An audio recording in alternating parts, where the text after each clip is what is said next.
ভারতের সিকিমে টানা ভারী বৃষ্টিপাতের কারণে বিপজ্জনকভাবে বাড়ছে তিস্তা নদীর পানি। এতে রাজ্যটিতে রেড অ্যালার্ট জারি করেছে ভারতের আবহাওয়া দপ্তর। সেই সাথে বন্যা ও ভূমিধসের আশঙ্কায় সতর্কতা জারি করা হয়েছে রাজ্যটির বেশ কয়েকটি জেলায়। এ অবস্থায় বাংলাদেশেও সতর্কবার্তা দিয়েছে বন্যা ও পূর্বাভাস সতর্কীকরণ কেন্দ্র।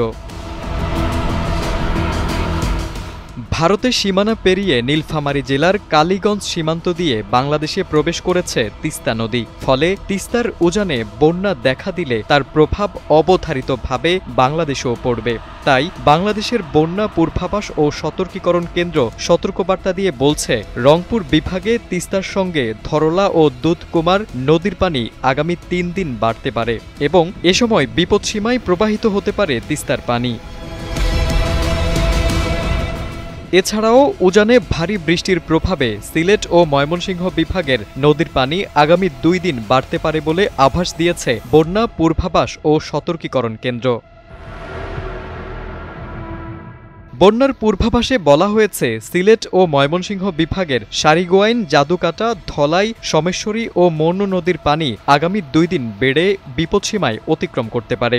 এই সময় সিলেট, সুনামগঞ্জ, নেত্রকোনা ও মৌলভীবাজার জেলায় নদী সংলগ্ন নিম্নাঞ্চলে বন্যা পরিস্থিতি তৈরির ঝুঁকি রয়েছে। বন্যা পূর্বাভাস ও সতর্কীকরণ কেন্দ্রের তথ্য অনুযায়ী সুরমা, কুশিয়ারা নদীর পানিও বাড়ছে। এ পরিস্থিতি আগামী ২ দিন অব্যাহত থাকতে পারে। সেই সাথে রংপুর বিভাগের তিস্তা, ধরলা ও দুধকুমার নদীর পানি আগামী ৩ দিন বাড়তে পারে।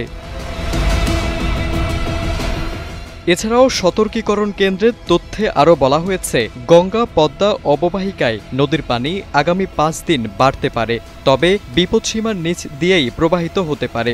সেই সাথে আগামী ৫ দিন বাড়তে পারে ব্রহ্মপুত্র, যমুনা অববাহিকার নদ নদীর পানিও। তারেক আজিজ, সময়ের আলো।